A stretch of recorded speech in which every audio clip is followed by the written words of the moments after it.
What's going on, guys? Welcome back. Still working on 31, still sick as a dog. So, as you saw last episode, Dad's just whizzed the flywheel for me and whizzed the pressure plate, and the friction plate is pretty well good to go. So we're pretty much right to start getting the flywheel clutch box into this car. I do have the right flywheel belts this time. So these are an N12 by 1.25. I could only buy them in 35mm. So 35 is a bit too long, so I'm just going to cut 10mm off them all. So what I'll do is I'll get the nut that fits it, wind it on, cut it down, clean it up, and wind the nut off. That way you just make sure it cleans the threads on the way out. So here's one that I've just cut and then just cleaned up on the grinder. Cut it with the nut on it, wind the nut off, just make sure it cleans out that last few threads on it. So this is, I've got it just hanging with 2 bolts in it. That's just to keep it aligned in there.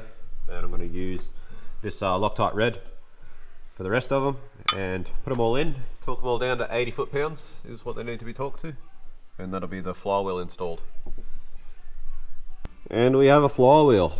To do these up, just put this bolt in and then use that bolt to jam a screwdriver against the flywheel and use that to stop it so I can swing off these bolts and do them up. So really handy to have people around to help you. Really pain in the ass thing to do on your own, I would imagine. But anyway, now I can put my clutch on. For the clutch will be pretty much exactly the same. Obviously not 80 foot-pounds, and I will use blue instead of red Loctite for the clutch. Now, one thing is I don't have an alignment tool, so I'm going to have to pretty much, as it tightens down, try and find the middle and try and keep it in the middle, which is going to be a bit of a pain, but that's just how it's going to have to happen. Righto, so the clutch is in. I just did the pressure plate bolts up pretty much as tight as I could by hand, which is I believe tight enough with blue Loctite. Just use my hands to figure out the middle of the friction plate. Hopefully it's centered enough that we can get the gearbox in. We're probably going to find out very soon. Also, I just put the most of the handbrake assembly in from the Pintara. If you remember from the last episode, that seized handbrake cable, we've got it soaking in a drum of oil and petrol. So we'll leave it soak overnight. Hopefully it comes back in the morning, but I figured it's going to be a lot easier to get all this assembly in now while there's nothing in the way, because by the time there is a gearbox and a tail shaft in here, it's not going to be much fun. Time now to get the gearbox in. I've got some bell housing bolts here ready to go. So it's just going to be a matter of getting it onto the jack and then try and get it up in the hole.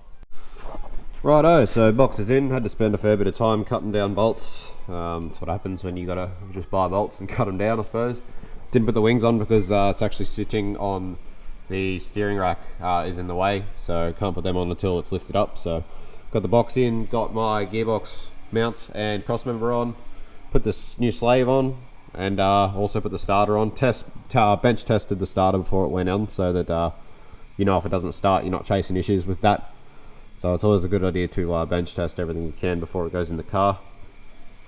So now that that's at that point, all the bell housing bolts are in at the top. So now I'm just going to lift it up, mount it to the body, the cross member, and then I can put the wings on and start looking at this clutch line. I've got the wings on and everything's tightened up and everything's pretty much mounted right. So box and motor are together, which is good. All done up. Good old 2 nuts on the cross member. Good enough for me. So this is what I'm going to be using as a clutch line. This was ordered by us for a customer, which ended up being too short, but it's going to work for this setup.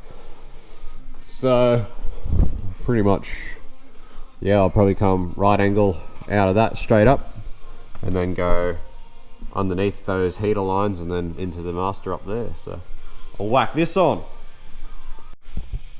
So that's somewhat the fuel system all done right up, ready for the rail. So you can see that's my sender for my Defy's Advance. That's a straight, comes up to a right angle, which is going to go to the rail. That's the return. And the feeder's over here, that comes straight out of the filter down underneath the master there. And then up to a 120 that goes on the back there, just to give you a bit more room on the firewall. And checked all the engine mount bolts, did all them up tight, so the engine mount bolts are all done up tight, and did double check and confirm that the thermo clashes with the power steering pump. So definitely gonna have to look at doing something about that probably tomorrow. Looking good. Nice to have the gearbox in there. It's another thing to cross off the list. So now I'm just gonna work on getting the new center bearing on the tail shaft, getting the tail shaft in, and then a lot of under the car is sort of done, which will be really nice. Righto, so the tail shaft's ready to go. Got the new center bearing on there, and when I put this CV back together, I packed it with some fresh grease. So that's all completely packed, and I've cleaned up the yoke again with the wire brush, so it's nice and clean. So all I'm going to do here is just grease up the inside of the shaft there on the splines. Just going to put a little bit of dab of grease in there, and then I'll just put some rubber grease on the output seal on the gearbox, and then the tail shaft can go in. Tail shaft is in. A little bit hard to see in the dark. The tail shaft's in, brand new center bearing. Had to Frankenstein some bolts for the actual tail shaft to diff. It's a bit wild, but should be fine.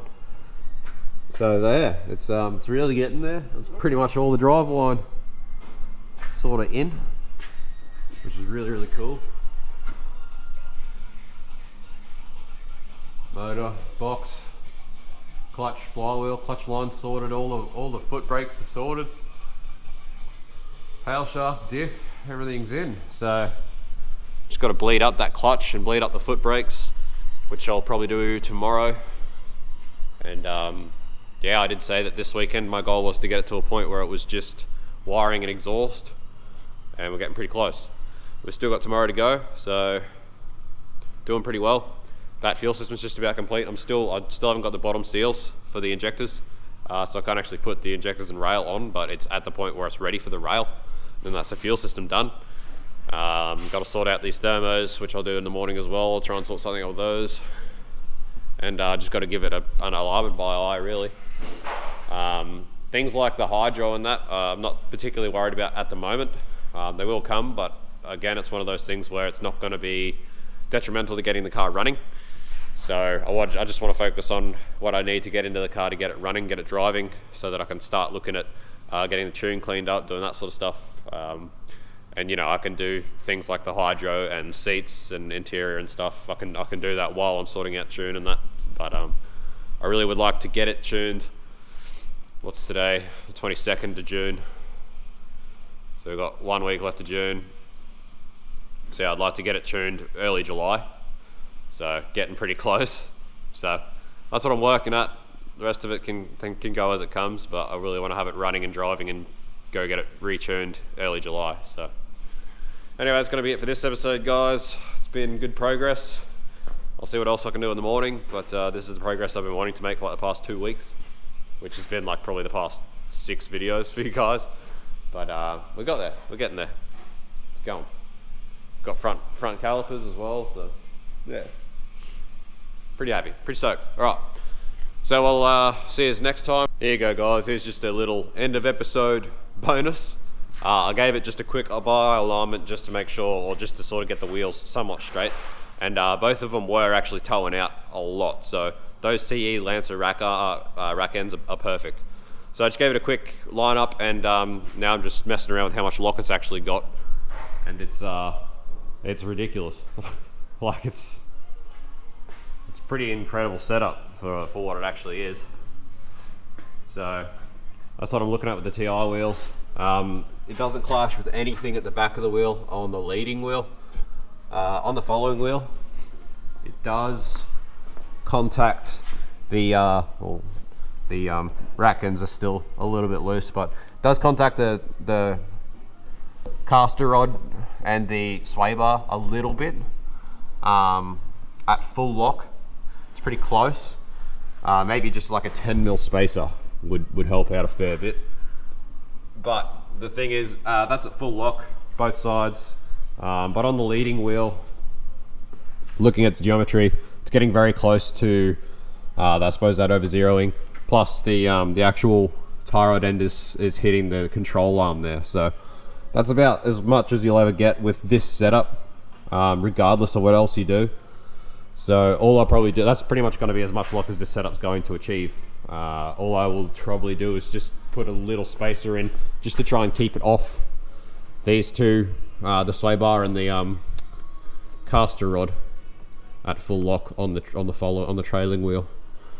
But apart from that, it's a pretty serious getup. That is wild.